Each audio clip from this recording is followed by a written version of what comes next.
Hi friends, स्वागत है आप सभी का मिशन कोचिंग सेंटर में। इस वीडियो में बात करेंगे इंपॉर्टेंट क्वेश्चन के बारे में। टॉपिक है क्रिया और हिंदी का बहुत इंपॉर्टेंट टॉपिक है। यहाँ से इंपॉर्टेंट क्वेश्चन सारे जो भी बने वो सभी डिस्कस करते हैं। पहला सवाल है कि निम्नलिखित में से सकर्मक क्रिया किस वाक्य में सकर्मक क्रिया क्या होती है जिसके साथ में कर्म जुड़ा हो। तो कैसे पहचानोगे? तो जिसमें क्या लगा के उत्तर मिल जाए मतलब वो आपकी सकर्मक क्रिया है। लगाओ भैया, कहाँ पर लगाना है? लगाना आपका है कर्ता और फिर उसके बाद में यहाँ पर क्या लगाओगे बीच में? इधर वाला जो आपका क्रिया, कर्ता और क्रिया के बीच में क्या लगाना है। अगर इसका उत्तर मिलता है उस वाक्य में तो आपका सकर्मक क्रिया। चलते हैं भैया, देखते हैं। तो आपका सीधा सीधा है यहाँ पर, ठीक है। पहला है कि रामू सदा सोता रहता है।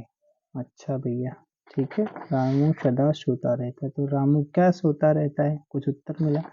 नहीं मिला, ठीक है। रामू क्या सोता रहता है? कोई उत्तर मिला? कोई भी उत्तर नहीं मिला। तो मतलब क्या है इसका? चलो आगे देखो।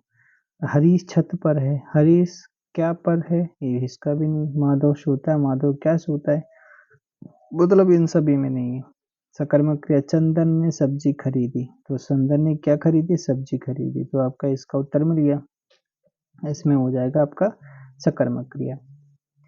अगला है पूर्ण कौलिक क्रिया के लिए सही विकल्प बताइए। ये पूर्व कौलिक नहीं है भैया, पूर्ण कौलिक है, ठीक है। क्या है? पूर्ण कौलिक। पूर्ण कौलिक क्रिया जो है उसके बारे में बताना है। तो फिलहाल इसमें गलत ही लिखा है यार। पूर्व कौलिक पूछ रहा है, कह रहा है कि वह खाना खाकर सो गया। तो यही तो सही है आपका पहला वाला, ठीक है। पहला वाला सही है।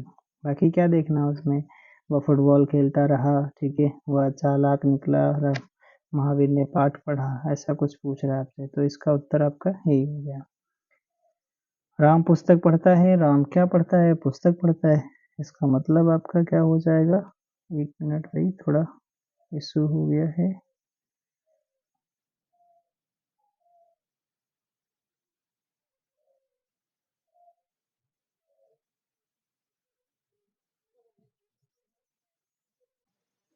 हाँ, तो इसका उत्तर हो जाएगा आपका राम क्या पढ़ता है? तो राम भैया पुस्तक पढ़ता है। तो क्या हो जाएगा? कर्म हो जाएगा। तो सकर्मक क्रिया हो जाएगी। कौन सी?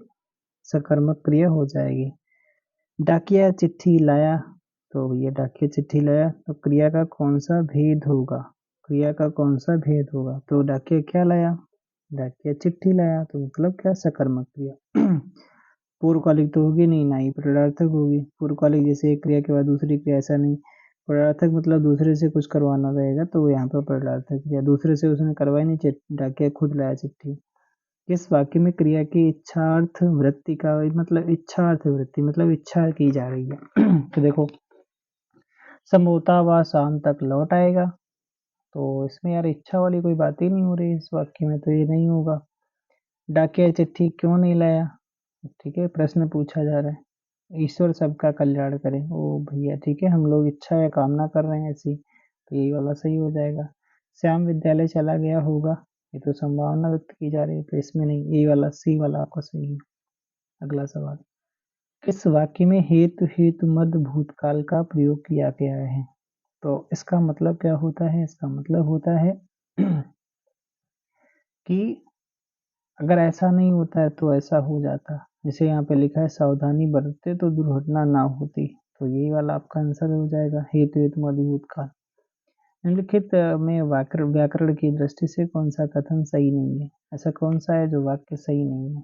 तो कह रहा है कि पहला सवाल देखो भैया, पहला सवाल है आपका, कह रहा है भाववाच्य केवल अकर्मक क्रियाओं में होता है। अच्छा, फिर कह रहा है कर्मवाच्य अकर्मक और सकर्मक दोनों क्रियाओं में होता है। ये वाला पॉइंट बिल्कुल आपका सही नहीं है, ठीक है। ये जो लिखा है कर्मवाच्य जो होता है अकर्मक और सकर्मक दोनों क्रियाओं में होता है, ये गलत है आपका। कर्तवाच्य भी अकर्मक और सकर्मक दोनों क्रियाओं में होता है। सभी प्रार्थक क्रिया सकर्मक होती हैं। ये सभी पॉइंट आपके सही हैं।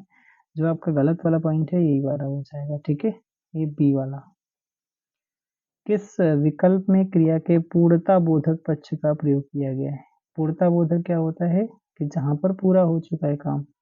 तो अब क्या है, जैसे पहला ऑप्शन देखो, पहला कह रहा है कि अब बरसात रुक गई है। तो ये तो सही है भाई, रुक गई मतलब काम पूरा हो चुका है। फिर अध्यापक छात्रों को अनुशासन सिखाते हैं, भी सिखा रहे हैं, ठीक है, पूरा नहीं हुआ। किसान बहुत परिश्रम करता है भी है, पूरा नहीं हुआ। वह राष्ट्रभक्ति पूर्ण गीत लिख रहा है, ठीक है। तो आपका सीधा सीधा जो आंसर होगा वो हो जाएगा आपका ये वाला, ए वाला आंसर बिल्कुल सही हो जाएगा। किस वाक्य में क्रिया के सातत्यबोधक पक्ष का प्रयोग हुआ है? सातत्यबोधक पक्ष का प्रयोग किया गया है। तो सातत्यबोधक कहला है कि मैं रोज सुबह टहलने जाता हूँ, वह स्नान करके मंदिर जाता है, विद्यार्थी पुस्तकालय में बैठकर समाचार पत्र पढ़ते हैं, मोहन अपनी कक्षा में पढ़ा रहा है। तो इसमें आपका जो सही आंसर हो जाएगा, मोहन अपनी कक्षा में पढ़ा रहा है। किस वाक्य में अकर्मक क्रिया आपकी नहीं है? ये पूछ रहा आपसे, अकर्मक है, अकर्मक क्रिया नहीं है, तो मतलब उसमें सकर्मक होगी। बच्चा गहरी नींद में सो रहा है, तो इसमें अकर्मक ही क्रिया है, ठीक है, अकर्मक है। मजदूर छाया में सुस्ता रहा है, ये भी अकर्मक क्रिया। बालक पतंग उड़ा रहा है, तो बालक क्या उड़ा रहा है? तो पतंग उड़ा रहा है। तो आपका सी वाला आंसर बिल्कुल सही हो जाएगा, बालक पतंग उड़ा रहा है, बालक पतंग उड़ा रहा है।